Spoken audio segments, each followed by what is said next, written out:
बच्चों, नमस्कार। स्वागत है आपका अपने परिवार एकलव्य एकेडमी में। आज हम लोग देखेंगे क्लास 10 का सामाजिक विज्ञान, जिसमें हम लोग देखेंगे मोस्ट इम्पॉर्टेंट प्रश्न पूरे किताब से। तो इसमें हम लोग का पहला प्रश्न है, यूरोप में राष्ट्रवाद के विकास में संस्कृति का योगदान क्या है। ठीक है। फिर दूसरा प्रश्न हम लोग है जर्मनी का एकीकरण की प्रक्रिया का संक्षेप में पता लगाइए। तीसरा प्रश्न हम लोग का हो जाएगा, नेपोलियन द्वारा किए गए सुधारों का वर्णन कीजिए। अब चौथा प्रश्न देखिए, बाल्कन प्रदेशों में राष्ट्रवादी तनाव क्या था।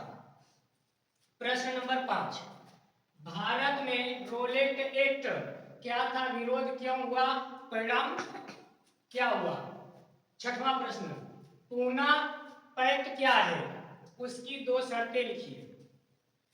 सत्याग्रह, अगला प्रश्न, सत्याग्रह के विचार का क्या अर्थ है। आठवां, 1789 की फ्रांसीसी क्रांति का फ्रांस व यूरोप पर क्या प्रभाव पड़ा। प्रश्न नंबर 9, इटली के एकीकरण पर प्रकाश डालिए। प्रश्न नंबर 10, नमक सत्याग्रह क्यों प्रारंभ किया गया था, संक्षेप में वर्णन कीजिए।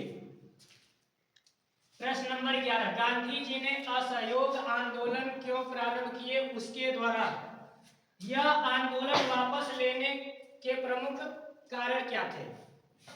प्रश्न नंबर 12, 1929 की महामंदी का भारत पर क्या प्रभाव पड़ा। प्रश्न नंबर 13, महामंदी के कारणों की व्याख्या कीजिए। आप लोग को इतना तैयार करना होगा। अब चलिए हम लोग देखते हैं प्रश्न नंबर 14।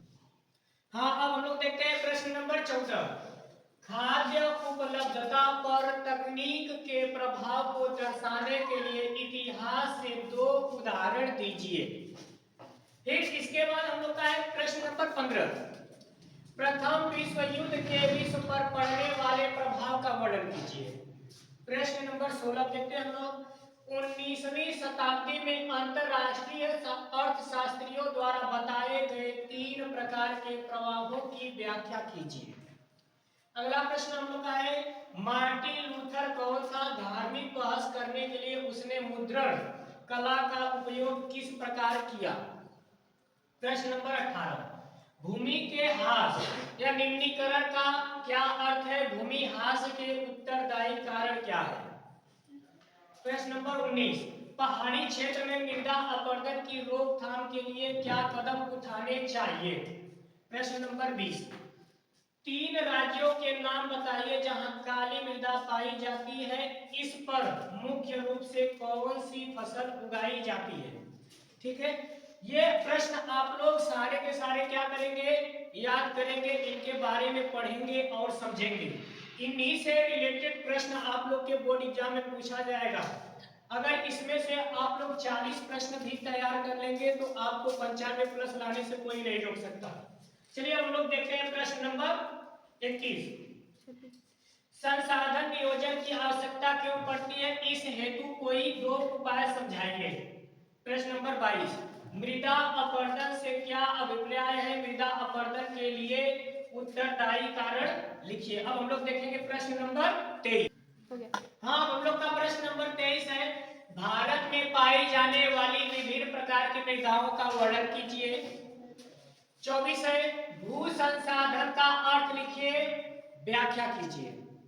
अब हम लोग का प्रश्न नंबर 25 है, जैव विविधता क्या है, मानव जीवन में इसकी महत्ता का वर्णन कीजिए। प्रश्न नंबर 25, 26, ठीक है, 25 हम लोग देख लिए। 26, चिपको आंदोलन क्या है। 27, जल दुर्लभता क्या है और मुख्य कारण क्या है। प्रश्न नंबर 28, बहुउद्देशीय परियोजना से होने वाले लाभ व हानि क्या है।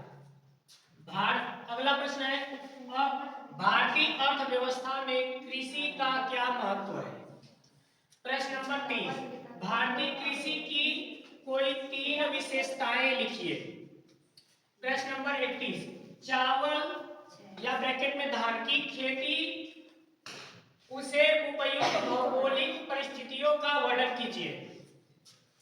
अगला प्रश्न है, भारतीय कृषि ने खाद्य उत्पादन में घटती हुई प्रवृत्ति क्यों प्रारंभ कर दी है।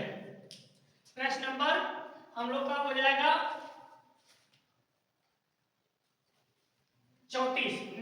निम्नलिखित में अंतर 30 शब्दों में बताइए।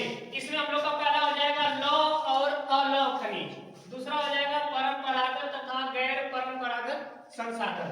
प्रश्न नंबर 35, हमें खनिज के संरक्षण की क्यों आवश्यकता है। अब हम लोग देखेंगे प्रश्न नंबर 36। प्रश्न नंबर 36, ऊर्जा के गैर परंपरागत स्रोतों का विस्तार पूर्ण वर्णन कीजिए। प्रश्न नंबर 37 है, भारत में सौर ऊर्जा का भविष्य उज्जवल है, क्यों। अगला प्रश्न है, भारत की अधिकांश जूट मिलें पश्चिम बंगाल में स्थित हैं, इसके 4 कारण लिखिए। हम लोग का प्रश्न नंबर 39, पर्यावरण प्रदूषण से आप क्या समझते हैं। उद्योग हमारे पर्यावरण को कैसे प्रदूषित करते हैं। ये प्रश्न एकदम आसान है, ये आप लोग को साइंस पढ़ेंगे उसमें भी मिल गया, सोशल साइंस में भी मिल गया और हिंदी में भी मिल गया, यानी ये जरूर आता ही आता है, मोस्ट इंपॉर्टेंट है। ठीक है, इसके बाद प्रश्न नंबर 40, सड़क परिवहन के 3 गुण बताइए। प्रश्न नंबर 41, सत्ता की साझेदारी क्यों जरूरी है, तर्क दीजिए। नेक्स्ट प्रश्न हम लोग का, भारतीय संविधान में केंद्र और राज्यों के बीच शक्तियों का बंटवारा किस प्रकार हुआ। अगला प्रश्न, संघवाद क्या है, इसकी प्रमुख विशेषताएं लिखिए। प्रश्न नंबर 44, 1919 के संविधान संशोधन के पहले और बाद के शासन के 2 महत्वपूर्ण अंतर बताइए। प्रश्न नंबर 45, भारत में संघीय व्यवस्था की प्रमुख विशेषताओं का वर्णन कीजिए। प्रश्न नंबर 46, भारत में जातीय प्रथा का राजनीति एवं समाज पर क्या प्रभाव पड़ा। प्रश्न नंबर 47, सांप्रदायिकता लोकतंत्र के लिए घातक है, तो कारण लिखिए। अब हम लोग देखेंगे प्रश्न नंबर 48। भारत में किस तरह के जातिगत असमानताएं आज भी व्याप्त है। अब हम लोग का हो जाएगा 49, लोकतंत्र में राजनीतिक दलों की विभिन्न भूमिकाओं का वर्णन कीजिए। प्रश्न नंबर 50, राजनीतिक दल अपना कामकाज बेहतर ढंग से करे, इसके लिए उन्हें मजबूत बनाने के कुछ सुझाव दीजिए। प्रश्न नंबर 51, लोकतंत्र किस तरह उत्तरदायी, जिम्मेदार और वैध सरकार का गठन करता है। प्रश्न नंबर 52, भारतीय लोकतंत्र की 3 व्यवस्था लिखिए। प्रश्न नंबर 53, धार्मिकता का विषय विकास के लिए क्यों महत्वपूर्ण है।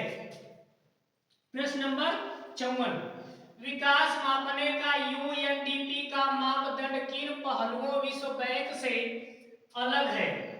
प्रश्न नंबर 55, आर्थिक क्रियाओं से क्या अभिप्राय है।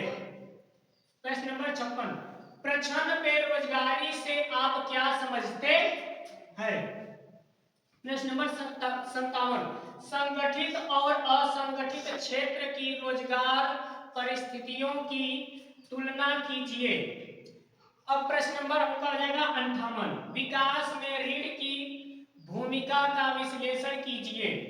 प्रश्न नंबर 59, विदेशी व्यापार से आप क्या समझते हैं। प्रश्न नंबर 60, वैश्वीकरण किसे कहते हैं। आप लोग जो है इन 60 प्रश्नों में से अगर 40 प्रश्न भी तैयार कर लेंगे तो आप लोग का 95+ आसानी से आ जाएगा। अगर इसको आप लोग तैयार कर लेंगे तो बहुविकल्पिक, लघुत्तरी, अतिलघुत्तरी सब इसमें आप लोग का तैयार हो जाएगा। ठीक है, इसका स्क्रीनशॉट लेना।